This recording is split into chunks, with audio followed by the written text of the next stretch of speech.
toi là. Bonsoir à tous, bonsoir à toutes. Bienvenue dans Punchline ce soir sur CNews. La procureure de Bordeaux va tenir une conférence de presse dans quelques instants pour expliquer ce qui s'est passé hier soir sur les bords de la Garonne. Un individu vêtu d'un camis et armé d'un couteau a attaqué deux hommes qui consommaient de l'alcool. L'un d'entre eux est mort, l'autre a été blessé. L'assaillant a été abattu par la police. Les toutes dernières informations avec donc la procureure et le directeur de la police nationale à vivre en direct sur CNews. On reviendra aussi sur le bilan des émeutes de juillet dernier. Près d'1 milliard d'euros de dégâts. Devinez qui va payer? Nous, bien sûr, les contribuables. Il est loin le temps où le Premier ministre Gabriel Attal affirmait « Tu casses, tu répares, tu salis, tu nettoies ». Voilà pour les grandes lignes de nos débats. Ce soir, il est 17h, nous sommes avec Eric Nolot. Bonsoir Eric. Bonsoir Laurence. Journaliste bonsoir. et écrivain. Maître Sarah Salman, avocate. Bonsoir. Bonsoir Laurence. Denis Jacob, policier. Bonsoir, secrétaire général. Bonsoir. Alternative Police. Céline Pina, qui est politologue et journaliste. Bonsoir à vous. Bonsoir. Et Alexandre Devecchio, journaliste. Bonsoir mon cher Bonsoir Alexandre. Laurence. Merci à tous d'être là. On va évidemment s'intéresser tout de suite à ce qui s'est passé à Bordeaux hier soir, cette nouvelle attaque au couteau sur les bords de la Garonne, avec une conférence de presse de la procureure qui va commencer dans quelques instants. On va d'abord faire le point sur nos éléments d'information avec Sarah Fenzari et on en débat ensuite. Le choc à Bordeaux. Sur le lieu de l'agression, les traces de ce drame sont encore visibles. Hier, en début de soirée, une attaque au couteau a eu lieu dans le centre-ville.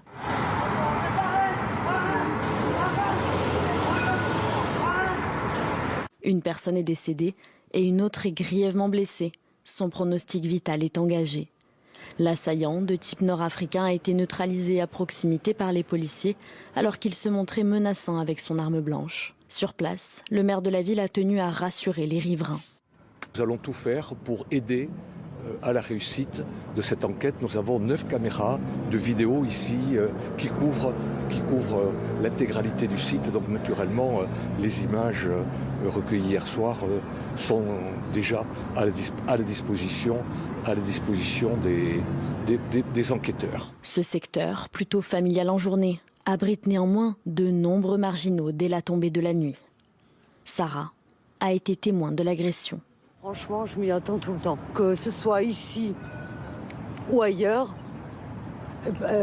c'est partout. On en a marre. C'est-à-dire que maintenant, on en arrive à l'autodéfense. D'après nos informations, cette rixe aurait éclaté entre l'assaillant et un groupe d'hommes qui consommaient de l'alcool juste avant les faits. À ce stade de l'enquête, l'identité de l'agresseur n'est pas connue et n'était pas référencée au fichier automatisé des empreintes digitales. La piste terroriste est pour l'instant écartée. Pour l'instant écarté, on va rester prudent, on va attendre la conférence de presse de la procureure pour avoir un tout petit peu plus d'informations là-dessus. Quand vous voyez ce qui s'est passé, Denis Jacob, alors d'abord merci à la police nationale. Vraiment, parce que sans eux, je pense que c'était un bain de sang, parce que cet homme s'en est pris à deux hommes, mais il se montrait menaçant avec son couteau, donc merci aux policiers. On est sur une généralisation des attaques au couteau, 120 par jour, nous disait hier un de vos confrères. Oui, alors déjà, rappeler que l'intervention de la police, c'est moins de 3 minutes. Après les faits, je les ai eus en direct hier soir au téléphone pour certains d'entre eux. On est loin de la rixe telle qu'elle est présentée par l'ensemble des médias. Oui, c'est pas une surprise. Une rixe, c'est des personnes qui se disputent entre eux. C'est pas le cas du tout. Pas le cas. Hein. Là, c'est un individu qui intervient sur fond. Je le dis, je l'assume. Sous réserve de ce que la procureure dira tout à l'heure, mais en tous les cas, le ressenti des collègues, c'est une attaque sur fond de religion. L'homme portait une tenue camis. Ouais, tout à fait. Et il s'en prend à des personnes d'origine nord-africaine qui consomment de l'alcool et qui leur reprochent, en gros, de ne pas respecter leur religion parce qu'on sort du ramadan. Ça, c'est mes collègues qui me le rapportent hier soir. En direct. On verra ce que rapporte la procureure. La problématique des armes blanches, c'est qu'aujourd'hui, c'est très compliqué pour nous d'aller contrôler des personnes et de les trouver porteurs d'armes blanches. Alors, certes, c'est une infraction, hein, c'est interdit de porter un couteau, encore faut-il déterminer quelle en est la dimension, parce que c'est aussi soumis à une taille. Vous avez des petits, vous avez des grands, et en fonction, c'est pas la même catégorie. En tous les cas, le port, quoi qu'il en soit, est interdit. Donc, si on contrôle, bien évidemment, on saisit l'arme, on emmène l'individu au commissariat, mais on peut tous avoir un couteau sur soi. Enfin, je vais prendre un exemple un peu terre à terre. Si on a un motif légitime, on a le droit. C'est sans motif légitime que vous n'avez pas. Non, mais si vous voulez, dans la vie courante, vous avez quelqu'un qui travaille sur un chantier, qui mange sur place, qui doit couper son pain. Excusez-moi, je suis terre à terre, mais il utilise il a un opinel pour manger sur place. Il va porter son couteau.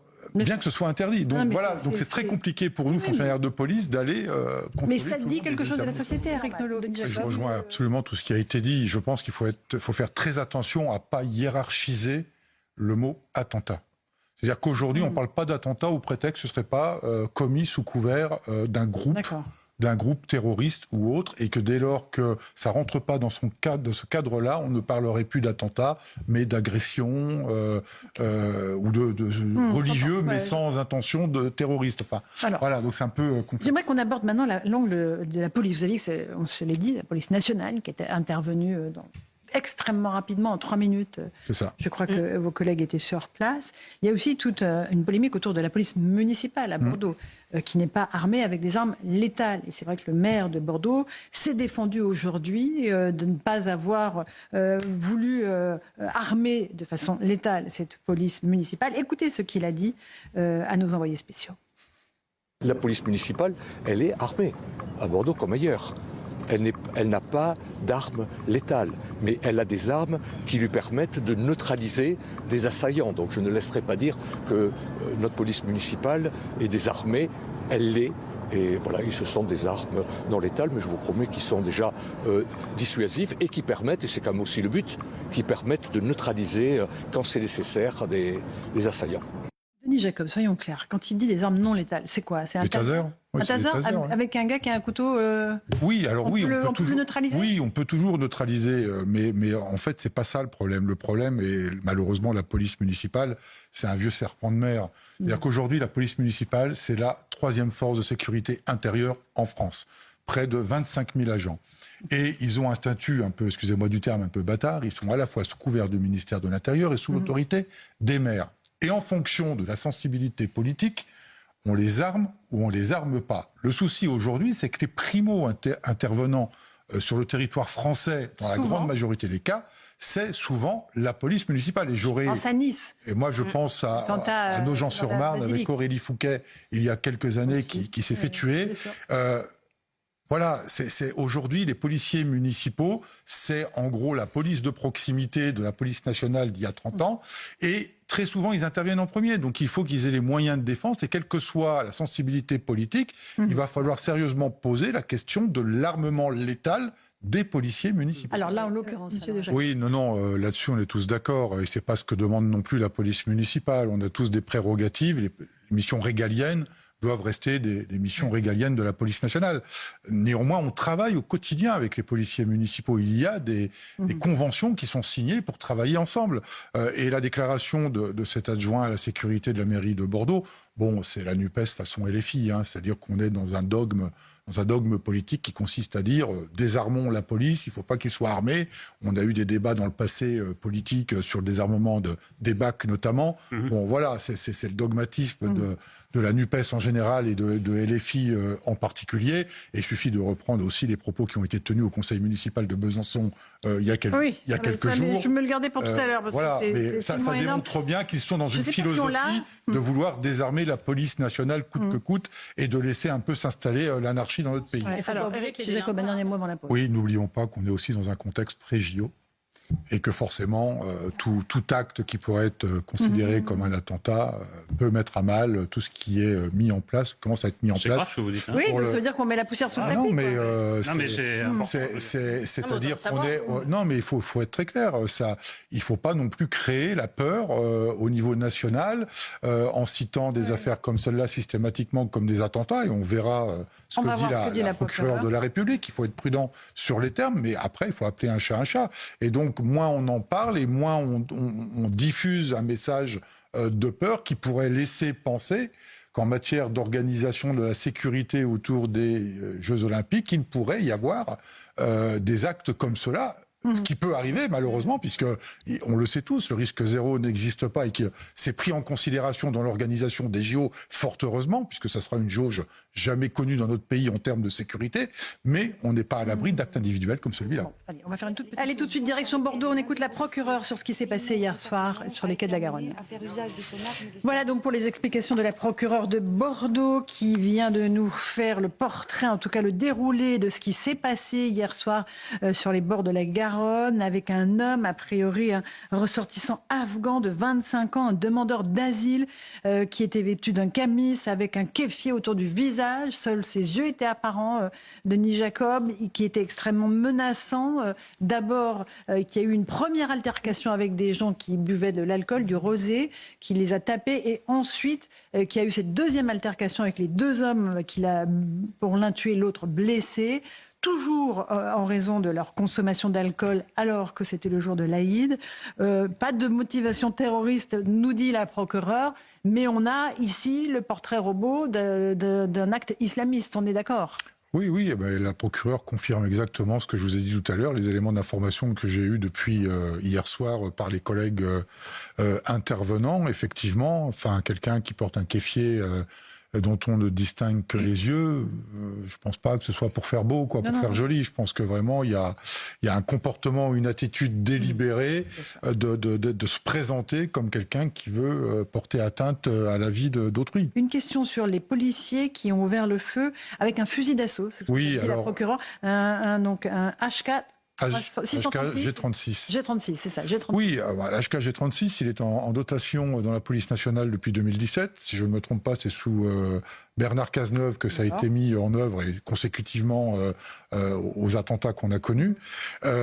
Aujourd'hui, les compagnies départementales d'intervention, les CDI, ce qui est le cas en l'espèce, c'est les fonctionnaires de la CDI 33, ainsi que les agents, les collègues des BAC, ont ce qu'on appelle en dotation collective le HK G36 et qu'à chaque fois qu'ils sont appelés sur des interventions où il y a un risque potentiel de quelqu'un qui est armé et qui peut attenter à la vie d'autrui, eh bien, ils vont sur la voie publique avec cette arme. Et en l'occurrence, l'agent qui le portait l'a utilisé. S'il ne l'avait pas eu, il aurait utilisé son arme individuelle. Allez, on va continuer à 18h à parler de ce qui s'est passé à Bordeaux, à la lumière de ce que nous a dit donc la procureure, cet Afghan de 25 ans, demandeur d'asile, qui s'en est pris à deux Algériens. Tout ça parce qu'il consommait de l'alcool. C'est évidemment dans l'actualité. L'autre actualité. Denis Jacob, vous êtes policier. D'abord, on va revenir sur le travail fait par vos collègues. 7 minutes après l'attaque de cet homme, ils étaient sur place et ils ont stoppé l'assaut meurtrier alors que, avec un fusil d'assaut, alors que l'homme était à 5 mètres seulement d'eux. Et après avoir fait toutes les sommations d'usage, c'est important de le préciser. Oui, tout à fait. À ce stade, et ce que m'ont confirmé les collègues hier soir, c'est que les règles de la légitime défense ont été respectées. Contrairement à ce que j'ai pu entendre sur d'autres médias, l'assaillant n'était pas en fuite et il n'a pas été neutralisé parce qu'il était en fuite. Il était en confrontation directe avec les collègues. La procureure l'a d'ailleurs rappelé, donc ça confirme bien les informations que j'avais eues hier soir. Il s'approchait bras tendu avec un très long couteau de chasse au bras. Tout à fait. Et donc, pour protéger sa vie et celle d'autrui, mon collègue a utilisé l'arme dont il avait la dotation, à savoir le HK G36. Et ce n'est pas anormal qu'il ait pu utiliser cette arme, puisqu'elle est en dotation dans le cadre de Vigipirate, depuis les attentats de 2015 notamment. C'est pour cette raison qu'on en a été doté, il faut le rappeler, et que pour le moment, rien ne laisse présager que le collègue n'aurait pas respecté les règles de la légitime défense. Et il a peut-être, c'est ce que je disais tout à l'heure, évité un massacre. Complètement. On a appris, Éric Nolot, qu'auparavant, avant ce drame, l'assaillant s'en était déjà pris à 2 autres personnes qui consommaient de l'alcool. Le périple aurait pu se poursuivre de façon dramatique. Oui, c'est pour ça que Écoutez, moi je ne vais pas qualifier les faits à la place de la procureure, mais mes collègues, pour avoir une nouvelle fois les avoir eu hier soir au téléphone, n'en pensent pas moins. C'est-à-dire, ils disent... Pour la qualification des faits. Oui, alors, pour eux, c'est du terrorisme. Pour eux, c'est clair, il n'y a pas d'ambiguïté, mais ça ne nous appartient pas de les qualifier. C'est à la justice de le faire, mais ils n'en pensent pas moins. J'aimerais juste qu'on écoute le maire de Bordeaux, parce qu'évidemment, il se défend de vouloir désarmer sa police municipale. Mais bon, le fait est qu'ils n'ont pas beaucoup d'autres choses à leur disposition que des tasers et des bombes lacrymogènes. Écoutez Pierre Urmic. La police municipale, elle est armée, à Bordeaux comme ailleurs. elle n'a pas d'armes létales, mais elle a des armes qui lui permettent de neutraliser des assaillants. Donc je ne laisserai pas dire que notre police municipale est désarmée, elle l'est.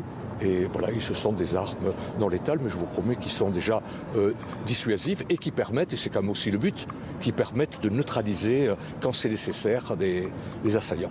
Voilà pour Pierre Urmic. Ça vous fait réagir, Denis Jacob? Vous êtes policier. Oui, ça me fait réagir parce que, quelque part, dans la façon d'exprimer les choses, le maire de Bordeaux laisse entendre qu'en gros, sa police, elle, ne tuerait pas et que la police nationale tuerait. Et pour reprendre ce que vous disiez, Laurence, par rapport à l'AFP, moi, je réaffirme les propos que j'ai tenus sur votre plateau, confirmés par la procureure, que les collègues m'ont rapporté dès hier soir. Il ne s'agit pas d'une altercation, d'une rixe entre individus, mais bien d'une personne déterminée à tuer 2 autres personnes au prétexte que, d'origine musulmane, elle ne respectait pas la fin du ramadan parce qu'elle buvait de l'alcool. Mais en sous-texte, c'est aussi... mais la police nationale, elle agit autrement. C'est ça, Denis Jacob, qui dit entre les lignes. Complètement. Alors qu'aujourd'hui, la police municipale, c'est la 3e force de sécurité intérieure en France et qu'elle est confrontée au même risque, à la même dangerosité que les policiers nationaux, et qu'aujourd'hui, le débat sur l'armement ou pas de la police municipale ne devrait plus avoir lieu. Ils doivent pouvoir assurer leur protection et celle de nos concitoyens. Et je pense que le ministère de l'Intérieur doit se pencher. Il va y avoir un Beauvau sur la police municipale très prochainement. Il va falloir se pencher très sérieusement sur cette question d'armer la police municipale. Parce que vous êtes un policier municipal avec un petit taser face à un homme qui arrive à fond sur vous avec un couteau de chasse. Oui. Pour sa propre vie, le policier municipal, je ne sais pas ce qu'il fait. Excusez-moi de l'expression, c'est au petit bonheur la chance. Oui. Mais il risque sa vie. Soit c'est efficace, parce que la morphologie de l'individu fait qu'un coup de taser va le sécher, comme on dit chez nous, sur place. Soit c'est quelqu'un qui est costaud, qui est résistant, et qu'un simple taser ne l'empêchera pas d'aller donner un coup de couteau au policier. Mais moi, j'inviterais à un peu plus de prudence sur ces questions-là. Tout simplement parce que quand l'adjoint à la sécurité dit « on a aussi peur que l'État, à la fin, se désengage d'un certain nombre de ses missions et finalement laisse en partie les municipalités gérer de plus en plus les questions de sécurité », c'est pas forcément une bonne chose. Le régalien, entre trop de mains, c'est plus du régalien. Ça peut devenir du milicien si les choses tournent mal. Donc la première chose, c'est que... Alors, je ne suis pas d'accord avec vous, là. Alors, la réponse de Denis Jacob, et après vous faites le deuxième point. On l'a déjà vu. Je vous rappelle qu'on a déshabillé les hôpitaux, des fois, sous prétexte de créer des services privés, etc.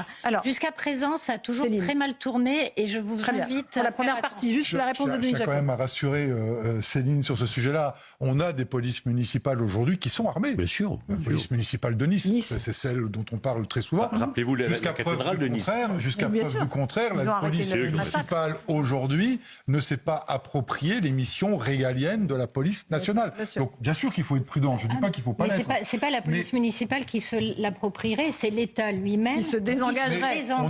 De choses extrêmement lourdes. On est déjà dans un continuum de la sécurité entre les différentes forces. Donc de toute façon, c'est déjà là. En fait, ce que fait l'État, elle récupère les polices municipales pour augmenter les forces de l'ordre sur le territoire. C'est qu'à un moment donné, dans ces cas-là, il vaut mieux pas avoir 2 donneurs d'ordre et il faut se poser la question de quel est le rôle du maire. Et sincèrement, ça peut être un problème. Non, il y a beaucoup de personnes. Moi, je maintiens de remercier la police nationale que j'ai fait en début d'émission et les gendarmes, parce que voilà, vous êtes, et les policiers municipaux évidemment, vous êtes vraiment les derniers remparts entre nous, la population et la barbarie, quelque nom qu'elle porte.